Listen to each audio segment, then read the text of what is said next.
Bonjour, nous allons nous intéresser au droit des discriminations.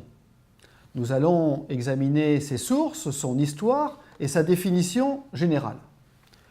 Nous pouvons regarder le droit des discriminations comme étant un arbre. Comme un arbre, ce droit a des racines. C'est tout d'abord, bien évidemment, l'égalité. La discrimination est une rupture d'égalité. C'est également la liberté. Discriminer, c'est interdire la liberté d'être et de faire différemment. Et puis, c'est la dignité, parce qu'une discrimination est une atteinte à la dignité. Ensuite, ce droit, il a un tronc commun. Cela signifie que quelle que soit la discrimination que nous abordons, la discrimination à l'égard des femmes, la discrimination raciale, la discrimination à l'égard des personnes homosexuelles, il y a des règles qui sont communes à l'ensemble de ces discriminations.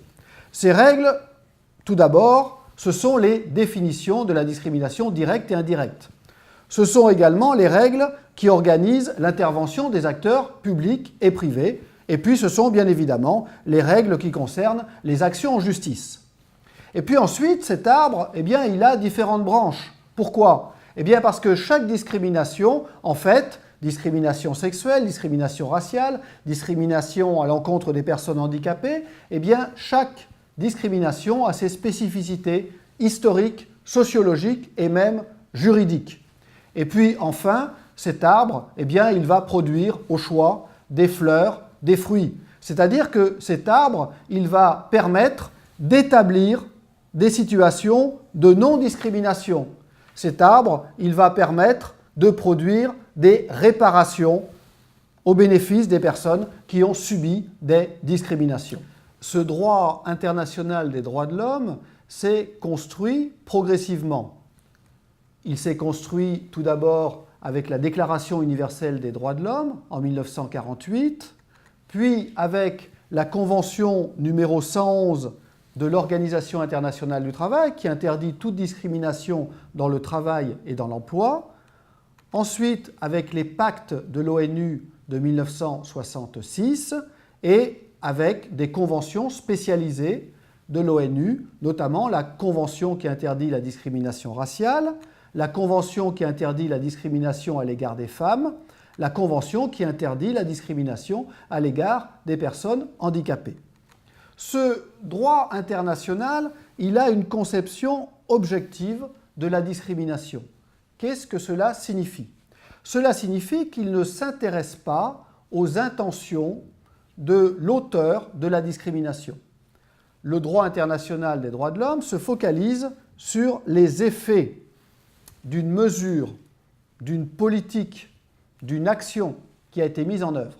Autrement dit, on va regarder le résultat concret. Une personne subit un traitement défavorable et c'est cette question-là qui va être prise en compte et non pas la question des intentions de l'auteur. Cette convention numéro 111, elle a été ratifiée par la France en 1981 et donc elle est pleinement applicable dans le droit interne. Ce droit international des droits de l'homme, il a été repris par le droit de l'Union européenne dès 1957 avec le traité de Rome. C'est l'interdiction de la discrimination liée à la nationalité, c'est l'interdiction de la discrimination liée au sexe en matière de salaire. Et ce droit de l'Union européenne, en 1997, avec le traité d'Amsterdam, il a été amené à considérer que l'Europe devait agir contre d'autres discriminations, les discriminations liées à la race ou à l'origine ethnique, la discrimination liée à la religion, la discrimination liée au handicap, la discrimination liée à l'âge, la discrimination liée à l'orientation sexuelle. Nous retrouvons ces différentes dispositions maintenant dans le traité de Lisbonne et donc 3 dispositions importantes. Nous avons une règle qui nous dit que l'Union européenne peut prendre des mesures pour combattre toute discrimination fondée sur les critères que nous venons de voir. Nous avons une règle qui rappelle qu'il est interdit de discriminer une personne au regard de sa nationalité. Il convient d'assurer la libre circulation des travailleurs au sein de l'Union européenne. Et nous avons une règle intense qui nous rappelle qu'il est nécessaire d'assurer l'égalité de traitement entre les femmes et les hommes dans l'emploi et le travail.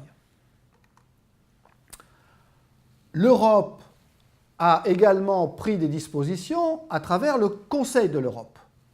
Et le Conseil de l'Europe, dans la Convention européenne de sauvegarde des droits de l'homme de 1950, nous dit, dans un article 14, qu'il est interdit de discriminer une personne dans la jouissance des droits et libertés, pour l'essentiel civils, prévus par cette Convention, au regard d'un certain nombre de critères que nous avons déjà rencontrés, le sexe, la race, mais également d'autres critères, comme en particulier l'origine sociale, la fortune ou la naissance.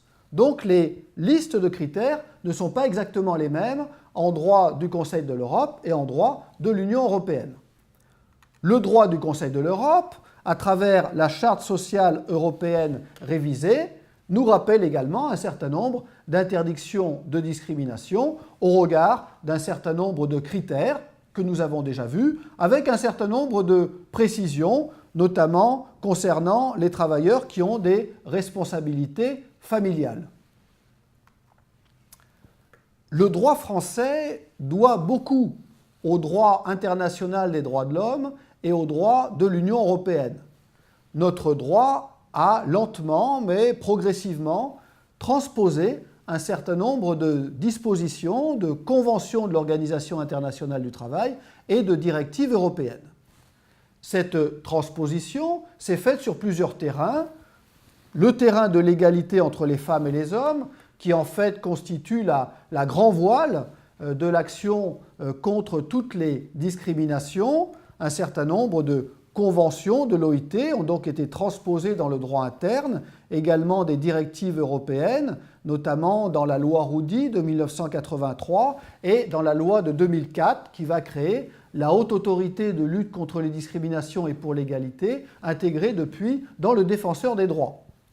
Contre la discrimination raciale, nous avons eu la Convention de l'ONU et la directive européenne transposées en France par les lois de 1972 et de 2004. Et contre les autres discriminations, eh bien, nous avons eu la Convention de l'OIT numéro 111 que nous avons vue tout à l'heure et une directive européenne de 2000 que nous retrouvons dans un certain nombre de textes internes. Parmi les textes internes, il en est un en particulier à souligner, c'est la loi du 27 mai 2008. La loi du 27 mai 2008 termine la transposition des directives européennes en matière de lutte contre les discriminations. Si nous abordons la définition générale de la discrimination, nous allons voir que nous avons besoin de 3 éléments. Cette définition est importante. Quand une discrimination existe, il faut l'identifier en tant que telle et agir pour la supprimer, mais il ne faut pas se tromper, toute injustice n'est pas forcément une discrimination.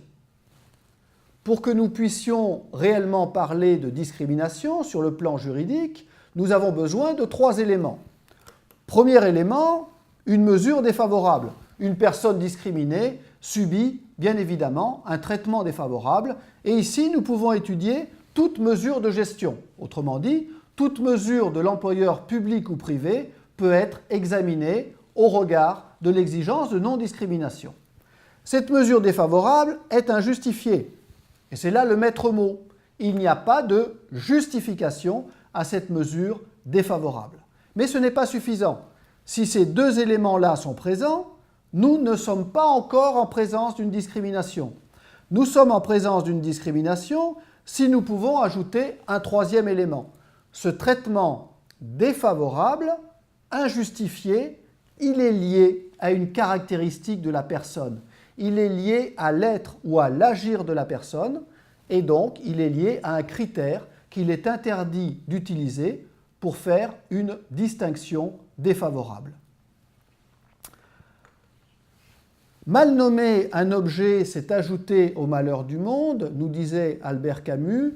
Nous devons qualifier correctement les faits pour voir les discriminations là où elles sont et pour pouvoir mobiliser le droit à l'encontre des discriminations.